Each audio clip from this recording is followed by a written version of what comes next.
नमस्कार दोस्तों, मैं स्वागत करती हूँ आपके अपने YouTube चैनल हम नवाइस पर। हम सबके जीवन में प्यार बहुत मायने रखता है। हम सब चाहते हैं कि हम जिस इंसान से प्यार करते हैं वो भी हमें बहुत सारा प्यार करे। और कई बार इस प्यार के रास्ते में ऐसा मोड़ आता है जो हमारे जीवन को बदल देता है। तो आइए आज हम सुनते हैं कुछ ऐसी ही कहानी को जिसने पाखी और विराट के जीवन को बदल दिया। विराट सुबह समय पर उठा नहीं तो पाखी को चिंता हुई। उसने विराट को उठाते हुए उसके माथे पर हाथ रखा। माथा तप रहा था। पाखी घबरा उठी। विराट को तेज बुखार था। कुछ दिनों से उसे खांसी भी आ रही थी। पाखी ने कल इसी वजह से उसे ऑफिस जाने से मना कर दिया था, मगर आज तेज बुखार भी था। उसने जल्दी से विराट को दवा खिलाकर माथे पर ठंडे पानी की पट्टी रख दी। पाखी और विराट की शादी को अभी ज़्यादा वक्त नहीं गुजरा था। 3 साल ही हुए थे। पिछले साल तक सास ससुर साथ में रहते थे, मगर कोरोना में पाखी की जेठानी की मौत हो गई तो सास ससुर बड़े बेटे के पास रहने चले गए। उसके बाद कोरोना का प्रकोप बढ़ता ही गया। पिछले कुछ समय से टीवी में अस्पतालों में कोरोना से जूझने वालों की हालत देखकर वह वैसे भी परेशान थी। कहीं वेंटिलेटर नहीं तो कहीं ऑक्सीजन नहीं। मरीजों को अस्पतालों में बेड तक नहीं मिल रहा था। ऐसे में अब उनका क्या होगा, यह सोचकर ही वो घबरा उठती थी। जल्दी से उसने अपने माँ को फ़ोन लगाया। माँ, विराट को सुबह से बहुत तेज़ बुखार है, क्या करूँ? बेटा, यह समय ही बुरा चल रहा है। आशीष भी कोरोना पॉजिटिव है, वरना उसे भेज देती।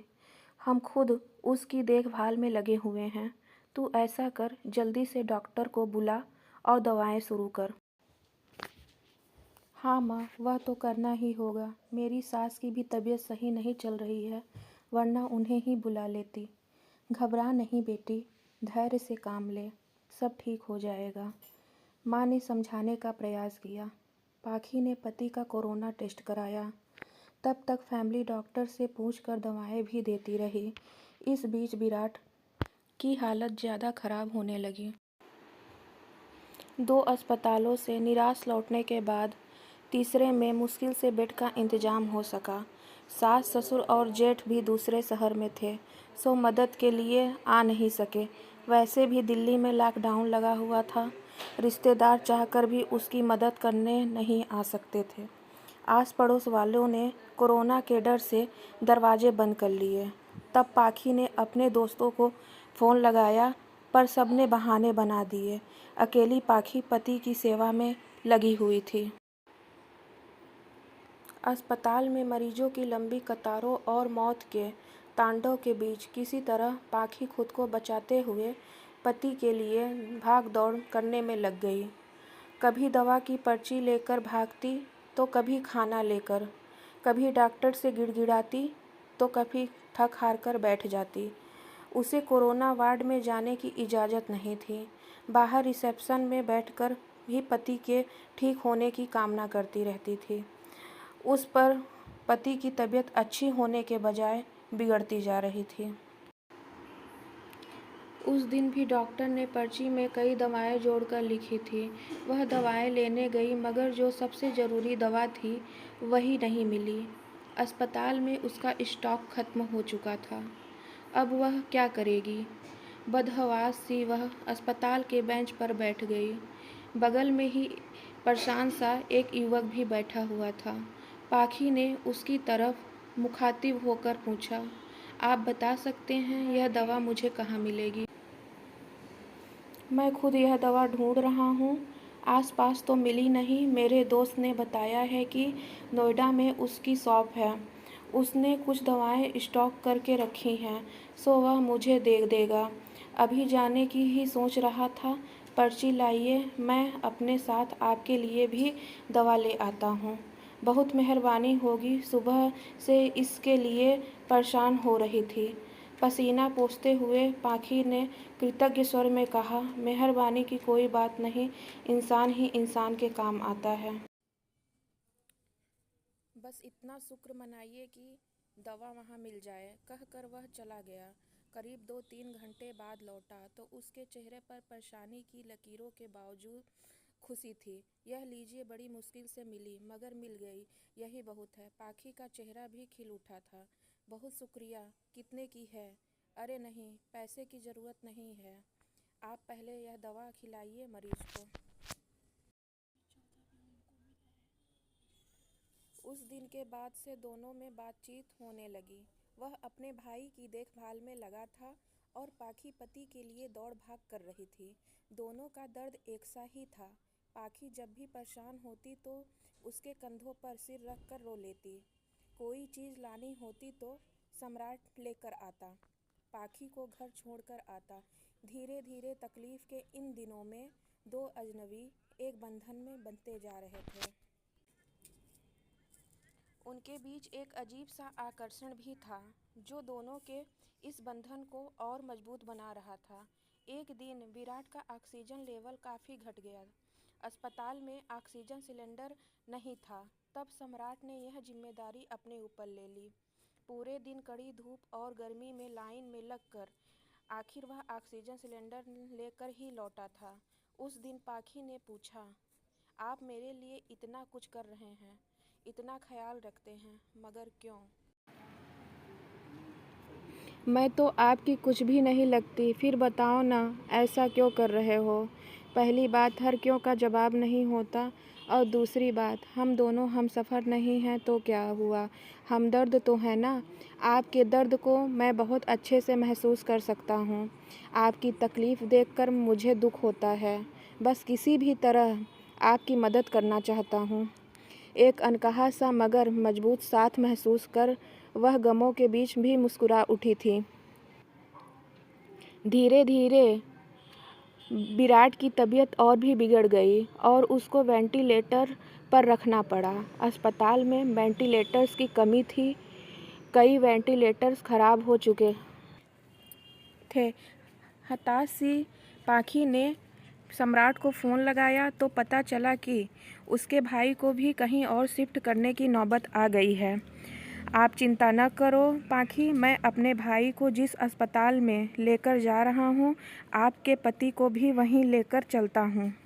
वहाँ वेंटिलेटर की सुविधा है और डॉक्टर्स भी अच्छे हैं। सम्राट ने उसे ढाढ़स बंधाया और फिर जल्दी ही शिफ्टिंग की सारी व्यवस्था करा दी। शाम में सब निबट गया तो सम्राट का हाथ पकड़कर उसे गले से लगाकर पाखी इतना ही कह सकी, आप नहीं होते तो पता नहीं क्या होता। मैं नहीं होता तो कोई और होता। अच्छे लोगों की मदद के लिए कोई ना कोई आ ही जाता है। ऐसा नहीं है सम्राट जी, मैंने अपने दोस्तों, पड़ोसियों और परिचितों सबको देख लिया। इस कठिन समय में कोई भी मेरे साथ खड़ा नहीं। केवल आप हैं, जिसे 4-6 दिन पहले तक मैं जानती भी नहीं थी। आज लगता है ऐसे आपके बिना रह नहीं सकती। उसकी बात सुनकर सम्राट ने एक अलग ही नज़र से पाखी की तरफ देखा और फिर मुस्कुराकर चला गया। पाखी के दिल में अजीब सी बेचैनी होने लगी। वह सोचने लगी कि सम्राट का साथ इस परेशानी के समय में भी कितना सुकून दे जाता है। अस्पताल में मरीजों के रिश्तेदारों की भाग दौड़ और परेशानियों के बीच भी चंद लम्हे वह केवल सम्राट के बारे में सोचती रह गई। इसी तरह 2-3 दिन और गुजरे। विराट की हालत काफ़ी गंभीर थी। फिर एक दिन सुबह सुबह पाखी को सूचना मिली कि उसके पति की मृत्यु हो गई। एक पल में पाखी को लगा जैसे वह अधूरी रह गई, सब कुछ छिन गया। सम्राट ने जितना हो सका उसे धैर्य बंधाया। कोरोना की वजह से वह पति के शव को घर भी नहीं ला सकती थी। लॉकडाउन लगा हुआ था, घर वालों का आना भी कठिन था। ऐसे में उसे समझ नहीं आ रहा था कि पति को अंतिम विदाई कैसे दे। इस वक्त भी सम्राट ही उसके काम आया। मुश्किल की इस घड़ी में सबसे पहले उसने पाखी को शांत कराया, फिर उसके पति को शमशान तक ले जाने का सही से इंतजाम कराया। पाखी के साथ वह शमशान तक गया, फिर पाखी को उसके घर छोड़ने आया। पाखी लगातार रो रही थी, उसके हाथ पैर कांप रहे थे। सम्राट समझ रहा था कि उसकी तबीयत खराब है, वह अकेली है, सो अपने खाने पीने को लेकर लापरवाह रहेगी तो और तबीयत खराब होगी। तब सम्राट ने हाथ पैर धोकर और कपड़े बदलकर उसकी रसोई में प्रवेश किया और सबसे पहले चाय बनाई। पाखी के साथ खुद भी बैठकर उसने चाय पी। फिर पाखी को नहाने भेजकर खुद दाल चावल बनाने लगा। पाखी को खाना खिलाकर उसके लिए सब्जी, फल, दूध आदि का इंतजाम कर और सांत्वना देकर वह वापस लौट आया। 2-3 दिनों बाद जब पाखी थोड़ी सामान्य हुई और पति की मौत के सदमे से उभरी तो उसे सम्राट की याद आई। सम्राट उसके लिए अपनों से बढ़कर बन चुका था, मगर उसे पता नहीं था कि वह कहाँ रहता है, क्या जॉब करता है। बस एक फ़ोन नंबर था। उसने फ़ोन मिलाया तो नंबर बंद आ रहा था। पाखी घबरा उठी। वह सम्राट से संपर्क करना चाहती थी, मगर ऐसा हो ना सका। 2-3 घंटे वह लगातार फ़ोन ट्राई करती रही, मगर फ़ोन बंद ही आ रहा था। अब उससे रहा नहीं गया। कुछ सोचकर वह उसी अस्पताल में पहुंची जहां उसके पति और सम्राट का भाई एडमिट थे। वह रिसेप्शन एरिया में घूम घूम कर सम्राट को खोजने लगी, क्योंकि अक्सर दोनों वहीं बैठे होते थे। फिर वह उसे खोजती हुई कैंटीन में भी गई। हर तरफ चक्कर लगा लिया, मगर सम्राट कहीं नज़र नहीं आ रहा था। थक कर वह वापस रिसेप्शन में आकर बैठ गई और सोचने लगी अब क्या करें। तभी उसे वह नर्स नज़र आई जिससे पाखी की जान पहचान हो गई थी। पाखी के पति की देखभाल वही नर्स करती थी। पाखी उसे अक्सर अम्मा कहकर पुकारा करती। नर्स ने सम्राट को भी उसके साथ कई बार देखा हुआ था। पाखी दौड़कर नर्स के पास गई। दुखी स्वर में नर्स ने कहा, सॉरी बेबी, तुम्हारे पति को हम बचा नहीं पाए। जो लिखा था वह हो गया। पर यह बताओ अम्मा, आपको सम्राट याद है, जो अक्सर मेरे साथ होता था? उसके भाई का इलाज चल रहा था। हाँ बेटी, उसके भाई की भी मृत्यु हो गई। वह खुद भी एडमिट है। उसे भी कोरोना है और जानती हो बेटी, वह तेरे पति वाले बेड पर ही है। सच अम्मा, आप उसे पहचानती हो ना? हाँ बेटी, पहचानती हूँ। तेरी बहुत हेल्प करता था, पर अब उसकी हेल्प करने वाला कोई नहीं, अकेला है वह। मैं हूँ ना अम्मा, अब उसके लिए किसी भी चीज़ की ज़रूरत पड़े तो मुझे बताना, मैं उसके अटेंडेंट के रूप में अपना नाम लिखवा देती हूँ। ठीक है बेटी, मैं बताती हूँ तुझे। इसके बाद पाखी पूरे मन से सम्राट की सेवा में लग गई। उसके लिए घर का खाना, फल, दवाएं वगैरह लेकर आना, उसकी हर जिम्मेदारी अपने ऊपर लेना, डॉक्टरों से उसकी तबीयत की हर वक्त जानकारी लेते रहना, जैसे काम वह पूरे उत्साह से कर रही थी। इस बीच सम्राट की हालत बिगड़ी और उसे ले जाने की ज़रूरत पड़ गई। इसके लिए अस्पताल के क्लर्क ने उसके आगे एक फॉर्म बढ़ाया और उसमें मरीज के साथ क्या संबंध है यह लिखकर हस्ताक्षर करवाना था। पाखी कुछ पलों के लिए सोचती रही कि वह क्या लिखे। फिर उसने उस खाली जगह पर लिखकर साइन कर दिया। क्लर्क को कागज़ थमाकर वह खुद में ही मुस्कुरा उठी। 2-3 दिन आईसीयू में रहकर सम्राट की हालत में सुधार शुरू हुआ और उसे कोविड वार्ड में वापस शिफ्ट कर दिया गया। 7-8 दिनों तक लगातार सुधार होने और रिपोर्ट नेगेटिव आने के बाद उसे डिस्चार्ज भी कर दिया गया। इतने दिनों तक पाखी ने भी अपना खाना पीना और नींद भूलकर दिन रात सम्राट की सेवा की थी। डिस्चार्ज वाले दिन वह बहुत खुश थी। उसने सीधा अपने घर के लिए कैब बुक किया और सम्राट को अपने घर ले आई। सम्राट ने टोका। पाखी ने थोड़ी शरारती अंदाज में जवाब दिया, मैंने फॉर्म में एक जगह यह लिखकर साइन किया है कि मैं तुम्हारी पत्नी हूँ और इसलिए अब मेरा और तुम्हारा घर अलग अलग नहीं बल्कि एक ही होगा। मगर पाखी, लोग क्या कहेंगे? लोगों का क्या है, सम्राट, जब मुझे ज़रूरत थी तो क्या लोग मेरी मदद के लिए आगे आए थे? नहीं न। उस वक्त तुमने मेरा साथ दिया। अब मेरी बारी है। इसमें गलत क्या है? तुम थोड़े ठीक हो जाओ, फिर सोचेंगे कि क्या करना है। पाखी ने अपना फैसला सुना दिया। करीब 10 दिन पाखी ने जी भर कर सम्राट का ख्याल रखा, हर तरह से उसकी सेहत पहले की तरह बनाने और खुश रखने का प्रयास करती रही। पाखी एक संयुक्त परिवार से संबंध रखती थी।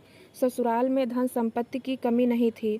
यह घर भी पति के बाद उसके नाम हो चुका था। पति ने उसके लिए काफ़ी संपत्ति और गहने भी छोड़े थे। बस एक हमसफ़र की कमी थी, जिसे सम्राट पूरा कर सकता था। उस दिन शाम में पाखी ने सम्राट के हाथों को थाम कर कहा, जो बात मैंने अनजाने में ही उस फॉर्म में लिख दिया था, क्या हम उसे हकीकत का रूप नहीं दे सकते? क्या मैं तुम्हें अपने हमदर्द के साथ साथ एक हमसफ़र के रूप में भी स्वीकार हूँ? मुझे लगता है पाखी की यह बात कहना फिजूल है। मतलब यह कि तुम ऑलरेडी मेरी हमदर्द और हमसफ़र बन चुकी हो। हम हमेशा साथ रहेंगे। तुमसे बढ़कर कोई और मेरा ख्याल नहीं रख सकता। यह कहकर सम्राट ने पाखी को गले से लगा लिया। तो कैसी लगी दोस्तों आपको पाखी, विराट और सम्राट की ये कहानी? अगले वीडियो में हम सुनेंगे एक ऐसी ही प्यार की अनोखी कहानी। अगर आपको ये कहानी अच्छी लगी तो वीडियो को लाइक करना, शेयर करना और वीडियो पे कमेंट करना और चैनल को सब्सक्राइब करना बिल्कुल ना भूलें। मैं ईश्वर से प्रार्थना करूँगी कि आपका जीवन प्रेम पूर्ण हो।